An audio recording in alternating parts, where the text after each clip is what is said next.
Today we'll be covering a major portion of ophthalmology. So I want to start off with the anatomy, like what a layman would know, not as a medical student. So I've got this model over here. Can someone start telling me all the different structures you are able to see?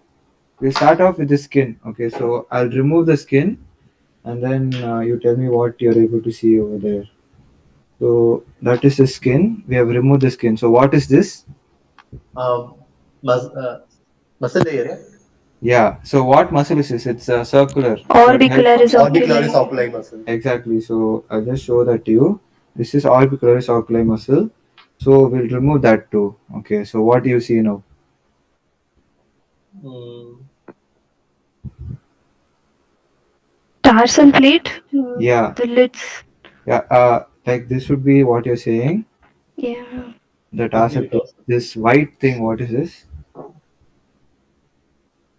I'll give you a better clue here. Is it like any facial Okay. awesome. Yeah. So that's the orbital septum. So Septum. we'll remove that. And so now we're seeing a lot of ligaments and muscles. So what is this? LPS muscle. LPS in the sense full form. Don't use abbreviations. Levator palpebrae superioris. Yeah, exactly. So that is that muscle. What will this muscle be then?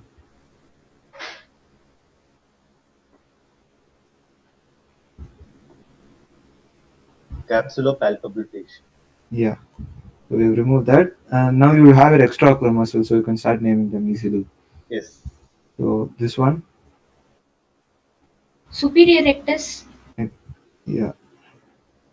So yes, that will be the superior rectus. And then this one, Inferior rectus. yeah, inferior rectus. Actually, that is the tarsal muscles, and so this will be the superior rectus, Okay. and this would be the Inferior rectus. yeah, this one will be the inferior rectus, and the other rectal muscles. Medial and lateral. This one Yeah. is medial. Yeah. So medial one and This lateral is the one. lateral one. Yeah. So I'll just remove all of those muscles. Okay. And these ligaments all I'll just remove. Yeah. So what do you see now? What is this thing on the top? Lacrimal gland. Yeah, that's a lacrimal gland. We'll remove the tarsal plates. What are these glands over here? Meibomian. Yeah, those are the meibomian glands. So what is this black thing over there? That'll be the Eyelashes. yeah. So we'll Eyelash. remove the eyelashes too. So you see the eyeball over here, right? So what Yeah. is this outermost layer? Cornea. So this is the sagittal section of the eye. So we were looking at the cornea, right? So this would be the cornea. So I was asking you what does the cornea continue as, like this part? Sclera. Yeah, so that will be the sclera. What is there beneath that? So this is your sclera, and this part is your cornea. Yeah. So what is there beneath that? Like here. We have angle of anterior chamber and then iris. Yeah, okay. That you're telling this part. You just leave this part for now. Okay, this quadrangle Tenon's I don't. capsule. Yeah, so you leave that and we'll go here. Yeah, so this part over here. What is this? Like this is the sclera. This Tenon's part is the capsule. sclera. So what is there beneath the Tenon's capsule? This thing. Choroid. Yeah, you were saying Choroid something. retina. Yeah, choroid. So choroid and you have the retina. So and then this part just will touch a little bit on this. So what is this? Optic disc and optic nerve. Yeah, so this will be the optic nerve over here. This region is the optic disc, and anything else? Optic Or, cup. artery, Yeah, so these are all the retinal veins and arteries. artery. Yeah. So we can see those in fundus examination. We'll talk about that in detail later. So we'll come to this. Can someone tell me the structures from anterior to posterior like this in this order? Cornea, Yeah, iris, in between pupil, anterior angle chamber. of anterior Anterior chamber, chamber. Yeah, iris, there's a space. You need to mention that space, that anterior chamber, and then you tell me iris. Then iris, ciliary body, yeah. zonules, Okay, you're talking about this region. You just stick on to the lens and behind us like that. Yeah, go on. Like you were saying, ciliary body is over here. Then go on and say. zonules, lens, Hmm. vitreous, posterior vitreous. And then retina. Yeah. So I just wanted to touch upon all of that before going into each and every part in detail. So this is how it looks, and you can see the muscles over here. These are the ciliary muscles. So these ones over here, they're the ciliary muscles. Okay. So just have a good look at the model. If you have a good idea about this and where each and every part is, that will be really useful. So someone said anterior chamber, iris, and then ciliary body, right? Can somebody tell me something about anterior segment and posterior segment? Like how do you split it? Lens divides into anterior segment and posterior segment, and iris divides into anterior chamber and posterior chamber. Yeah, correct. So from where to where is anterior chamber? From cornea to the iris, it is Yeah, perfect. anterior chamber. From iris to lens, it is posterior chamber, and everything behind that is posterior segment. Everything in front of the lens is anterior segment. I hope so much anatomy is clear. So, does anyone have any doubt to the anatomy? Like basic stuff is this is what is the basics of the eye. We have not gone into the layers of cornea, conjunctiva, and all those things. We'll go into the details, but this is the basic thing you're supposed to know. The main parts are the cornea, sclera, before that conjunctiva, and then your anterior chamber, your lens, iris, your vitreous, your fundus, retina. So your main portion will cover most of this. After this, like from here where the optic nerve goes and goes to the brain directly via the pathway, you will have few lesions and corresponding visual disturbances. We'll touch upon those too. So this is the main portion of ophthalmology. Other than this, they will talk a little more about lacrimal gland because it's very close to the eye, and the uh, lacrimal sac, dacryocystitis. Those are the other things which they will talk about. So, if you know the pathology of each of these regions in specific, that would cover about 60 to 70% of the portions. The rest 30% of the portions will be the systemic diseases and other diseases which affect the eyes indirectly, like how diabetes, hypertension, then thyroid disease, all of those affect the eye. So, that will be the rest part of ophthalmology. So, we'll begin our actual session. So, this was just like an orientation or introduction to get ourselves familiar with the different regions of the eye. We were talking about the different regions of the eye, right? So we'll split it into the anterior segment and the posterior segment. So you all guys know that the anterior segment is anything in front of the lens. So this will be your anterior segment. Everything behind this will be a posterior segment. So talking about the anterior segment, we start with the conjunctiva. Does anyone know the parts of the conjunctiva? Palpebral conjunctiva, bulbar Palpebral conjunctiva and bulbar conjunctiva. Okay. So, uh, okay. Before going to all of this, I just wanted to talk a little bit about embryology of the eye. It's a very rare question, but it's asked sometimes in the exam. So just touch upon it. Can someone tell me the different layers from which the eye develops? Like you have endoderm, mesoderm, ectoderm, right? So from which layers do you think the eye develops? Neuroectoderm. Yeah, which part? Okay, that is right. That is partly right. Anything else?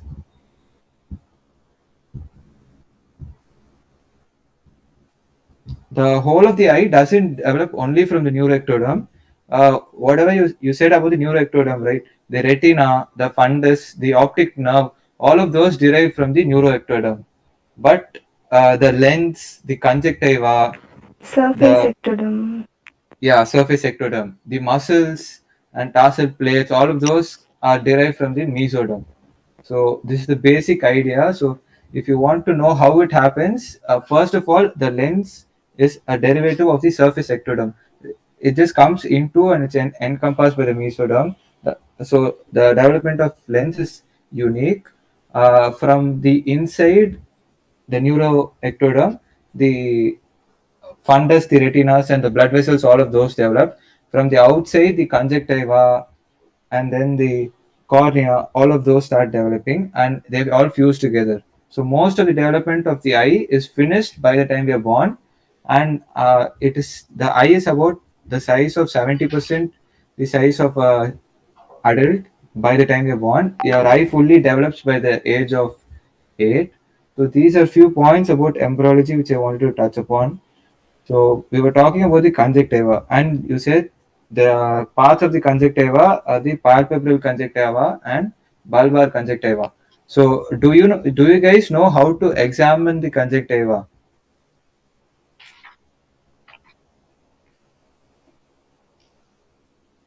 guys?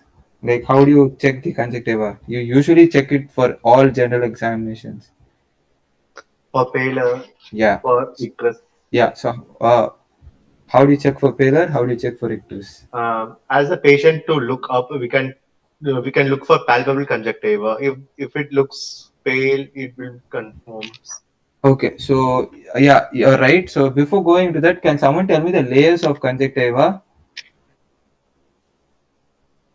Don't complicate it too much. Like, what is mainly present in the conjunctiva? What kind of issues can you Epithelium, see? adenoid layer, fibrous layer, Yeah, and adenoid layer, fibrous layer, epithelium. exactly. So those three are the layers of conjunctiva, and there are a lot of blood vessels present over there in the conjunctiva. So any kind of inflammation over there, you're going to have redness. And the most common symptom which you're going to see with respect to conjunctiva is red eye. So can someone tell me the various differential diagnosis for red eye? If someone comes, a patient comes to the OPD with a red eye, what are the things you will be having in your mind as the possible diagnosis? Congestive glaucoma, Okay, acute iridocyclitis, iridocyclitis. and conjunctivitis. Yeah, Could we that is go a like causes like corneal causes, conjunctival causes? exactly. So I just wanted you to limit yourself to conjunctival causes, but you said all Okay. the possible causes for red eye. That just shows that the cause of red eye is not limited to the conjunctiva, but it's mainly like your first thing you need to rule out is conjunctival causes. Yes. Okay, so we'll limit ourselves to conjunctival causes. So causes for red eye,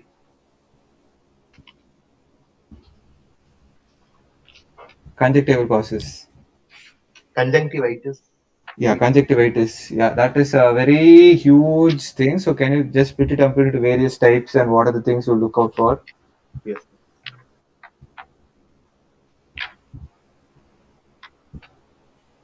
Like any infection, you take a infection, you're going to have different reasons for that infection to occur, right? So bacteria, viral, fungus, autoimmune,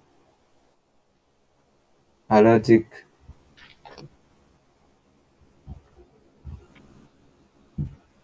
So these are all the various causes for conjunctivitis, and each one of them is a possible short note for us.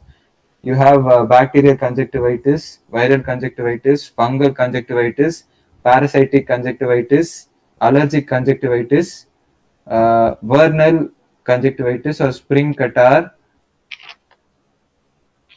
and there will be a.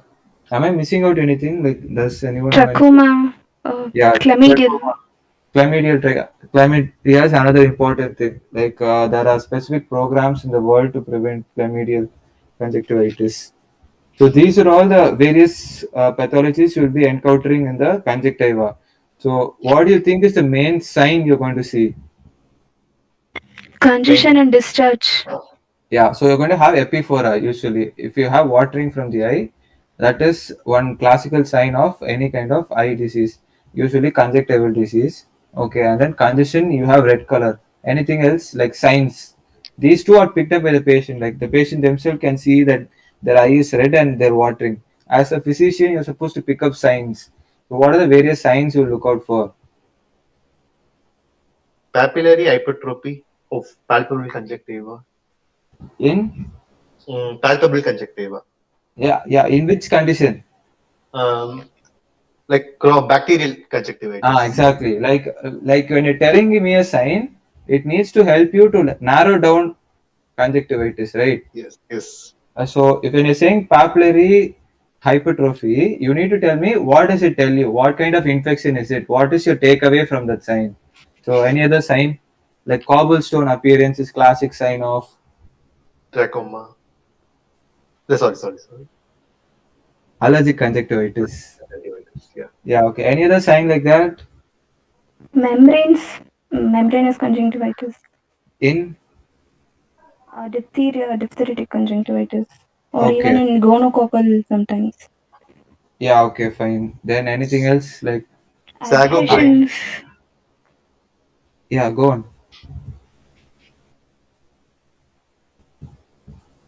In What? Steven Johnson's, we have adhesions. Very rare conditions, but okay. We have seen almost like 3 or 4 cases when we were in OPD. Okay. Okay, I have not seen any case. Okay, fine. I'll take it. Anything else? Like any any trauma, like short case.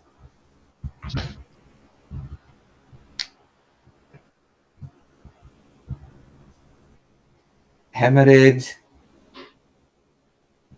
hemorrhage. Subconjunctival. Yeah. So you need to think about all of these. Okay, when you're thinking about conjunctiva, and how do you check is you pull the palpable conjunctiva and you check for pallor. You make the patient look up and you check the palpable conjunctiva. Icterus you don't see in the conjunctiva, you see in the sclera. So get that clear.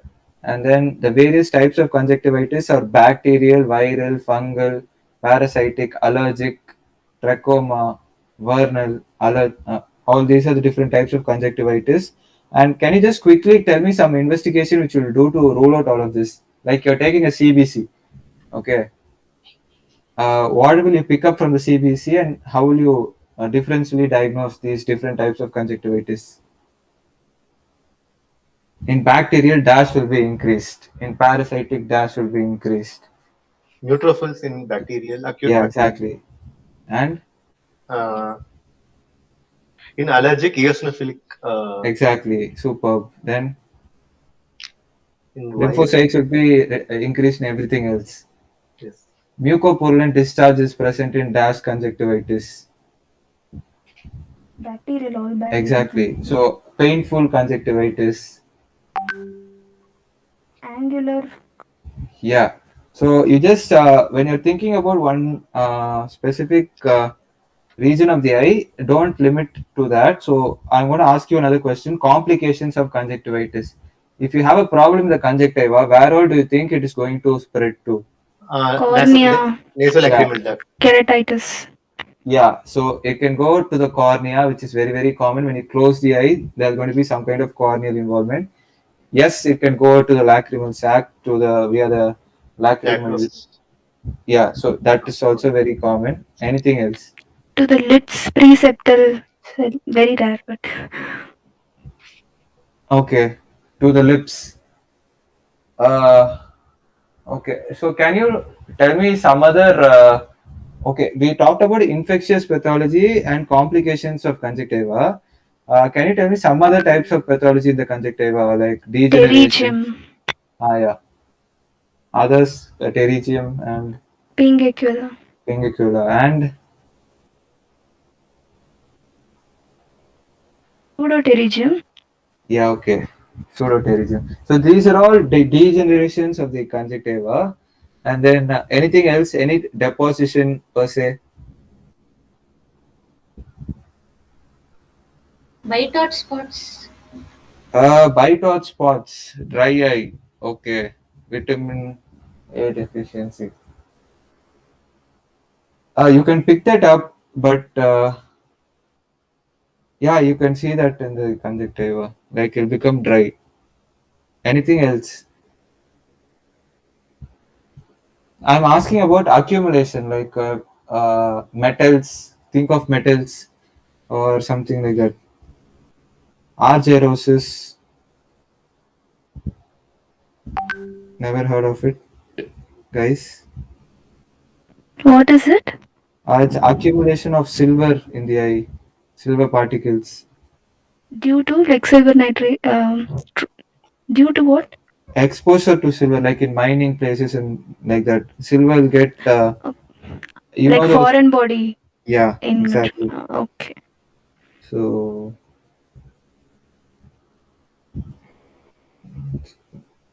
yeah, so those are the degenerations and these things. So what kind of treatment will you do for any conjunctival disease?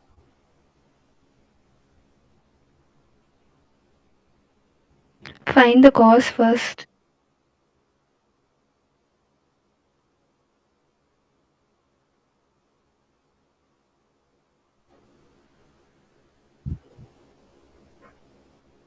Usually they're going to have epiphora and red eye, right? So to clear the red eye, what are you going to do? Like most common cause of conjunctivitis, symptomatic approach. Lubricant drops. Okay, you can give those lubricant drops. Anything else? Like most common is bacterial, so you can prescribe antibiotic Topical drops. antibiotics. Yeah, so if it's very worse infection, then you can go for a steroid.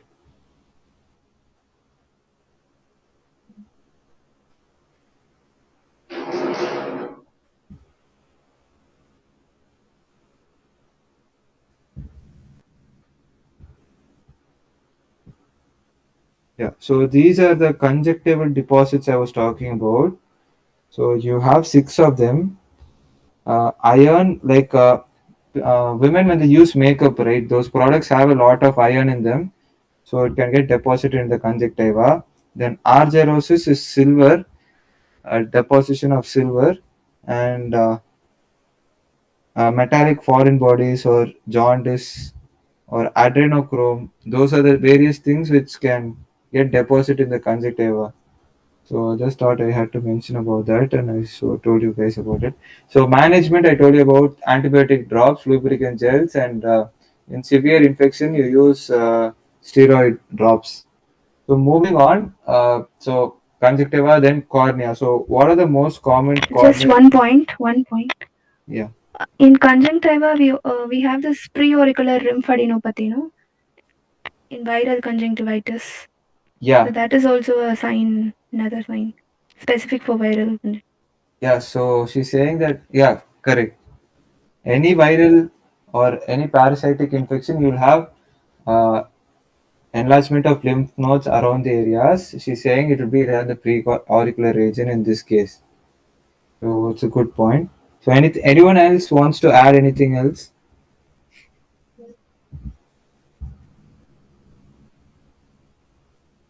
Hello guys. If anyone wants to add anything, you can add or we'll move on to cornea.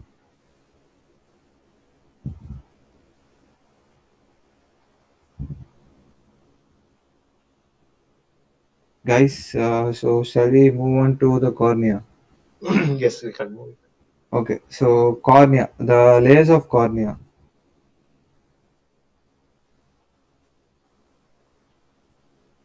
Someone tell me the Epithelium, hmm, Bowman's membrane, stroma, hmm. Dewars layer, decimens, and endothelium. Okay, perfect. So there is a specific question which they keep asking. Why is the cornea transparent or how does it maintain its transparency? Someone. Endothelial layer. pumps in the endothelial layer. There are about 4 or 5 points, just short notes. So if you give us more points, it'll be easier for us to write.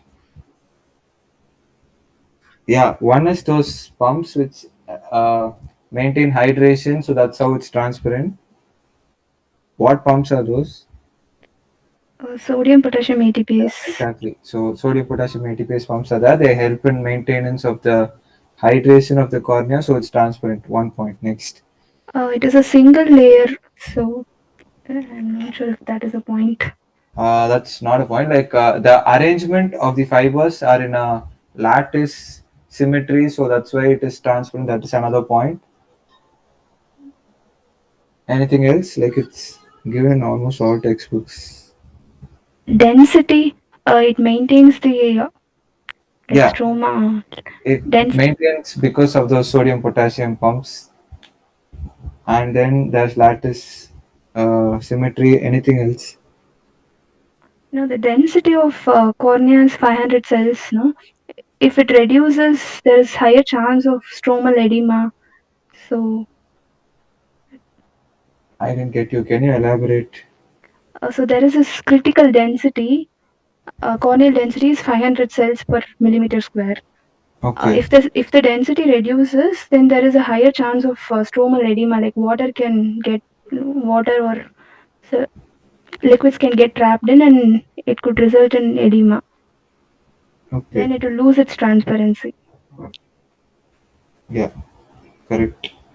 So I've written 2 points over here. Uniform arrangement of collagen fibrils and 70% water content. So other than that, those pumps and this density and this lattice symmetry, these are the 5 points which you have to remember when they ask this question, and you can use this.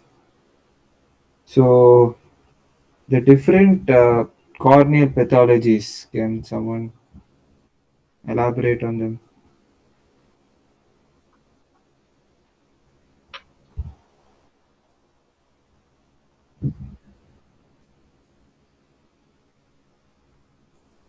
Yeah.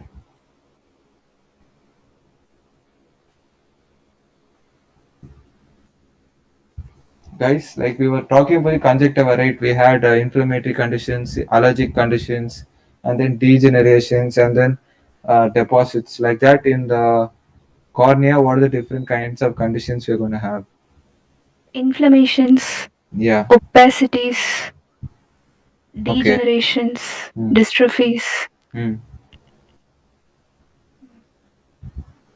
You know those rings which you see in the cornea, Kayser-Fleischer rings. Metabolic. So Copper Yeah, these deposits. lines, iron lines, copper lines. yeah, so those also can be seen in the cornea. So what is the main function of cornea? Vision. Yeah, Refraction. Refraction, exactly. So it has a very strong power. It has 43 diopters of power, and it is a very good refractive medium. It helps in focusing the light. So all of that it's able to do because of its transparency. So that's why we need to know why it maintains its transparency, and in all of these conditions the transparency is going to be lost. Okay, in inflammations or degenerations or dystrophies or pigmentations or lines or all of these conditions, the transparency of the cornea is going to be lost. So just basic histology is here. So can you like predict the type of diseases which will happen in the cornea? How and all can it lose its transparency?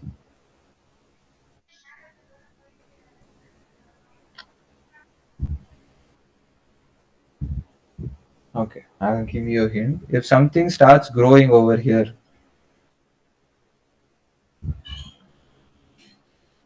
what happens? What is this known as? Metaplasia, like Pterygium. No. We are in the cornea. Okay. okay. Yeah, pterygium may intrude into the cornea. Yeah, I agree. you think about infections. Don't think about growth. Now, metaplasia. Don't go like that.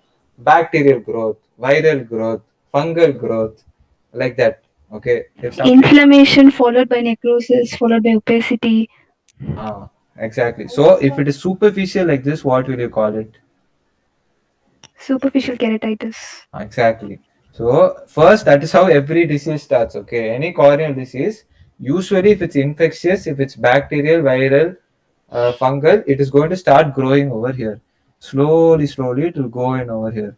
And what does it cause? Also, Exactly. So that is the disease progression. You have a superficial keratitis. Once it goes and reaches the corneal stroma, it becomes ulcer. Okay, now ulcer has come. It's come over here. Now even down it goes, reaches here. What happens? Perforation. And what happens after this?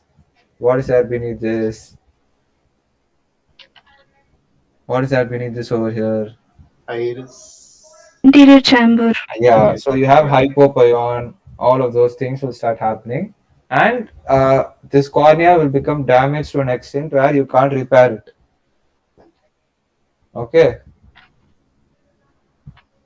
like, am I making sense or am I telling something wrong here?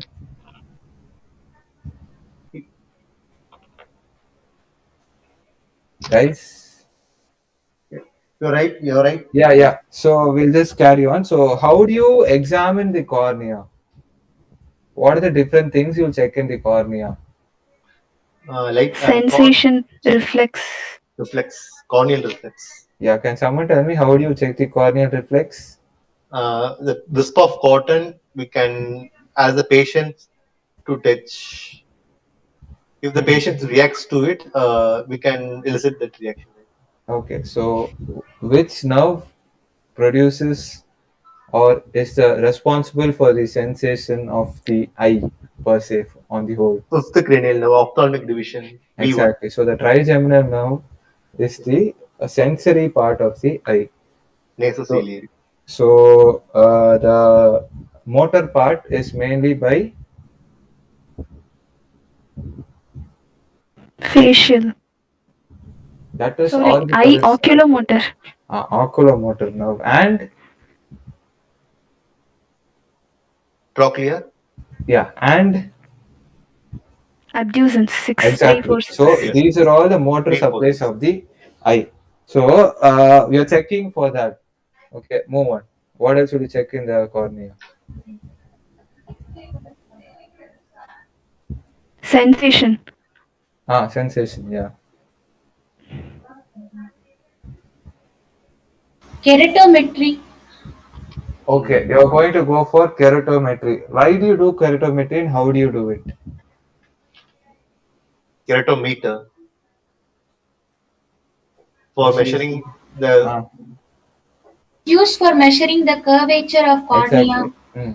In lens formula also we'll have the K measurement. Yeah, correct. How do you do it and why do you do it?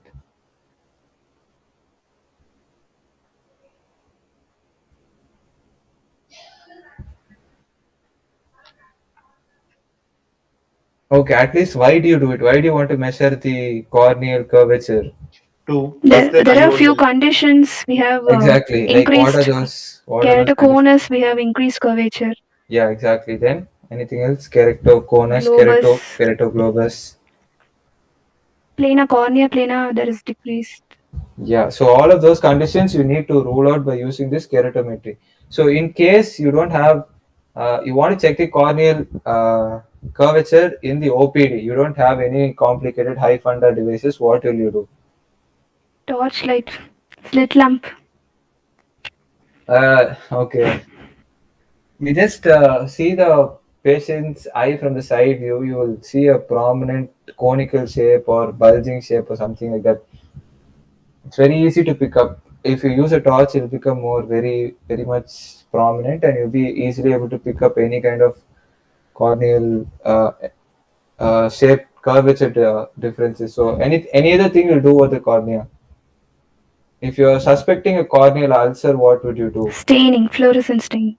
Yeah. So what exactly do you do over there? We take this fluorescent strip, fluorescent dye, Dye. and we'll strip it over corneal surface. And then under cobalt blue light, if there is any ulcer, then we'll get fluorescence, green colored fluorescence. Correct. So if you see any fluorescent color, like you put it over the cornea and you make the patient close their eyes 2 to 3 times, and after that, if you see any kind of fluorescent thing on their eye, it means there is some kind of corneal defect and that fluid has gone and got deposited in that area. So that is what you do for corneal ulcers. Anything else you'll do with the cornea?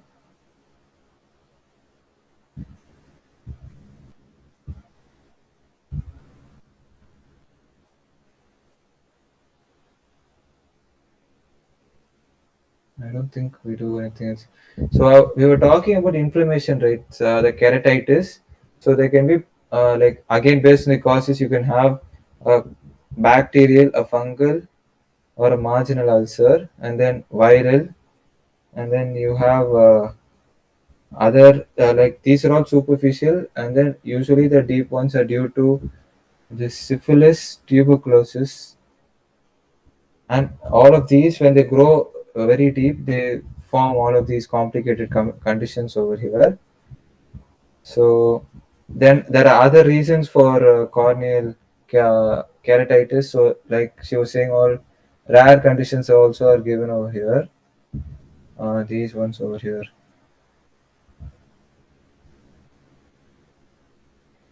Okay. This degenerations and dystrophies, they won't touch upon usually, but if anyone knows anything about that, please do tell us something about it.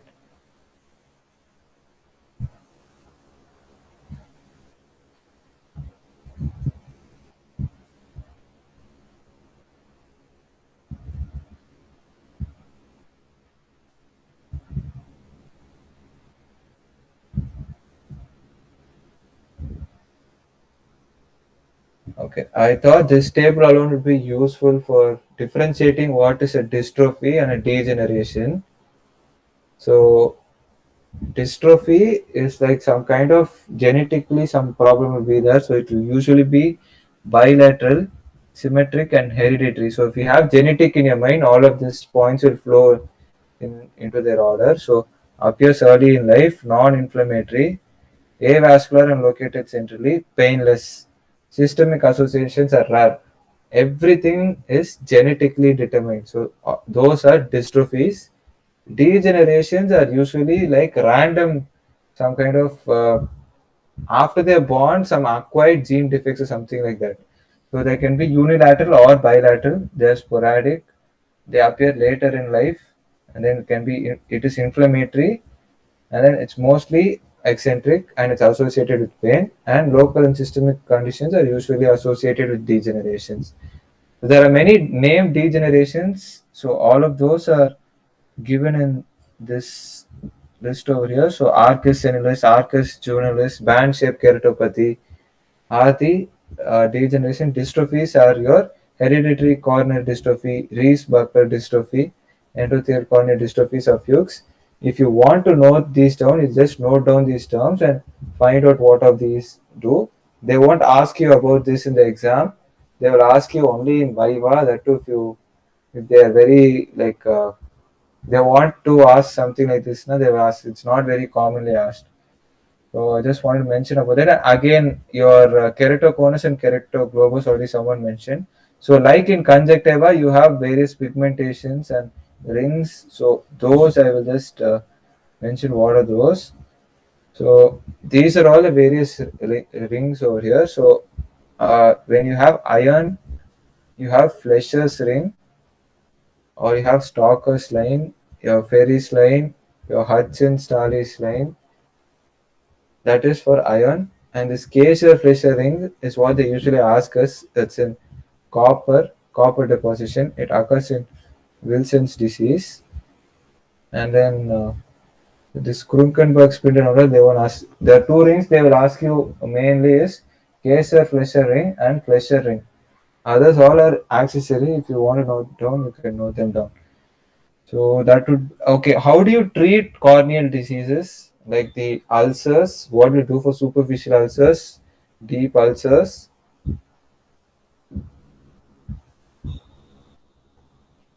Bandage contact lens can be prescribed.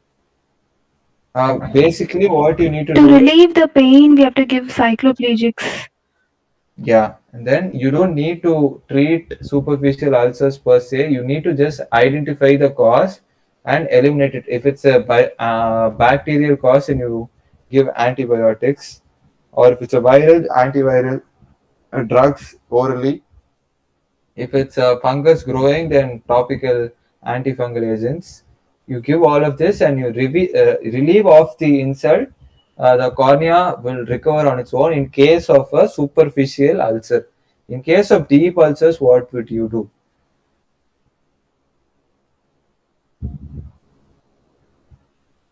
Keratoplasty. எடுத்தோடனே you can't go to keratoplasty. Before that, you can do debridement and you check if the cornea replenishes on its own. But like you said, if it's a very bad case of corneal ulcer, then obviously you have to go for keratoplasty. So keratoplasty is one of the important procedures which you need to know.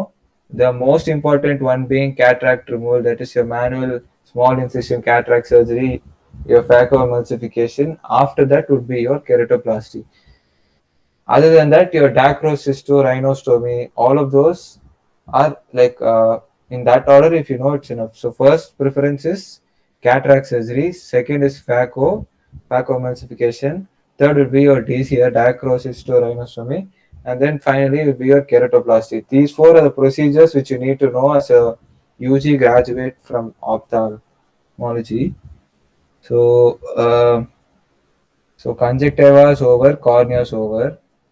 Sclera, it's very simple. Sclera. So can somebody tell me about the sclera and scleral pathologies?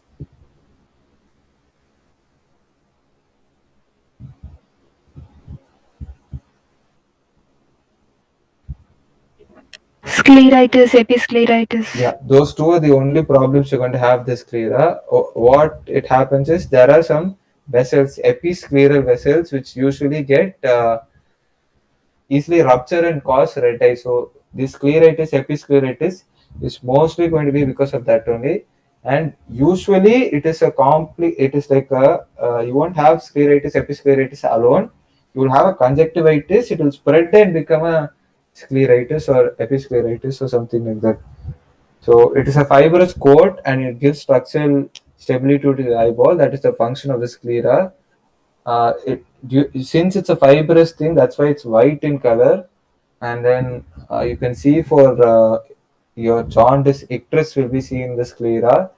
And then episcleritis and scleritis are the most common conditions. Again, like you said, uh, like your to relieve that redness and pain, you give cycloplegics.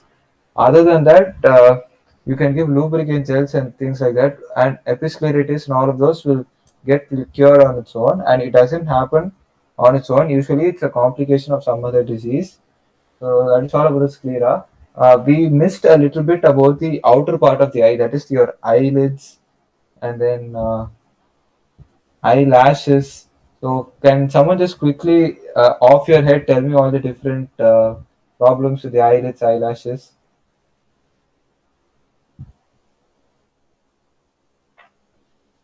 Ectropion, entropion, Yeah, chalazion. there is. So these three you have to always know, that is your short case. Those glands get inflamed, and based on the pus point present and the painless, you can easily find out if it's an ectropion, entropion, or a chalazion. Next.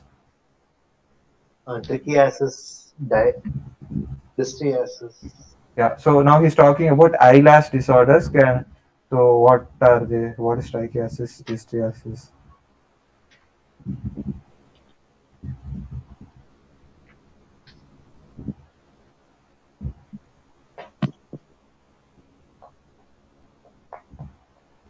Here.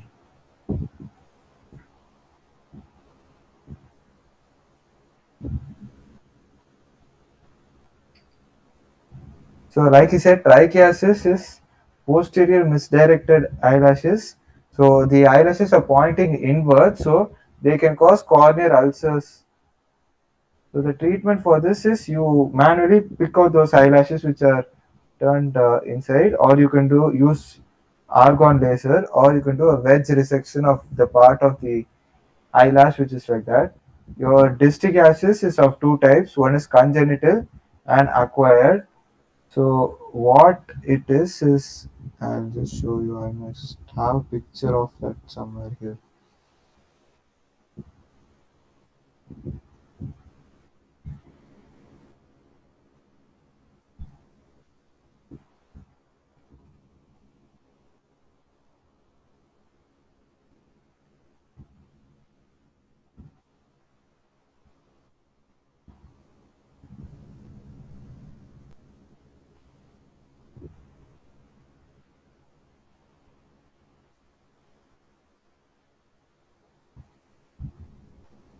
So I found a picture for you guys.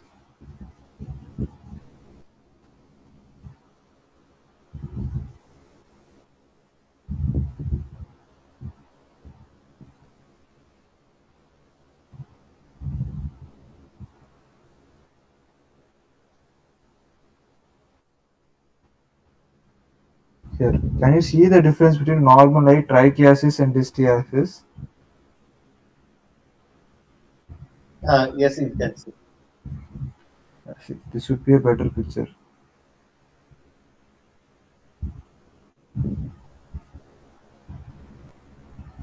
So that is Tricky. what, Yeah. yeah. What is the difference between the trickiest and trickiest? I Yeah, can't you get see it. in trichiasis, it is a lot of hair, like there are a lot of small, In small eyelashes. trichiasis, normal eyelashes are misdirected, Yeah, in whereas in dystiasis, dysplasia, we have an extra row of eyelash. Oh, yeah. So we'll go back to this.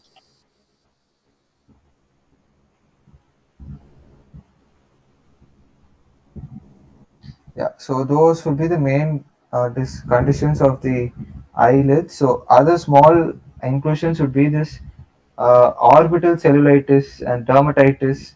All of these can be seen in the eyelids too, like some kind of big diseases, like you have herpes zoster or some congenital syndromes like your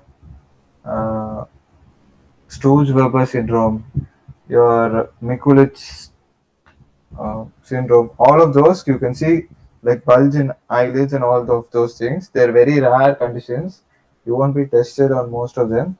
So I just wanted to mention about all of that. So just covering those things. So eyelids, eyelashes, conjunctiva, cornea are so far covered. So moving on, sclera was also done. So anterior chamber. So what are the various things which can be collected in the anterior chamber? Inflammatory cells, Okay, you can have pus. So what is that known as? hypopion. Yeah, exactly. If you have blood, what is it known as? hyphema. Yeah, hypo. The what else can be there?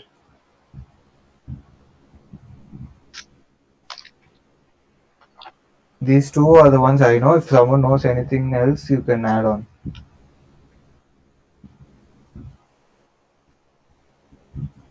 Okay, fine. Once you're done with the uh, anterior chamber, we move on to the iris. So iris, can someone tell me what are the different, like mostly it is congenital or traumatic problems which will be there, but go on. Can someone tell me about the problems of the iris? Yeah, iriditis, inflammation of iris. Yeah, iriditis. The more like there are different shapes of iris colors, and then there might be Heterochromia iridis. yeah, then there might be some kind of iris prolapse, or all of those will be covered in cataract surgery. So I'm not going to touch up a lot about iris. We'll move on to uh, your uvea or uveal tract. So what is the uveal tract? Iris ciliary body choroid. Yeah, so you split it into anterior and posterior. Okay, so you have anterior and posterior. The whatever is in front of the lens, you just take it as anterior, and what is behind will be your posterior. So you have this very important condition known as uveitis. Okay, so uveitis is a very important condition with respect to the eye because it is at the midpoint of internal and external eye. So any problem here can spread into becoming something like an optic neuritis or some very big problem like that, or it might come from outside the eye to inside. So it is the midpoint. So it is very important, and there are a lot of conditions which cause uveitis.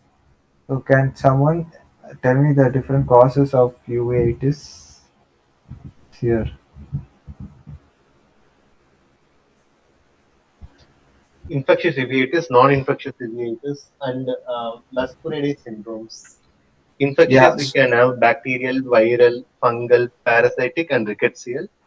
And non-infectious, we can have traumatic, toxic, immune-related problems we can have.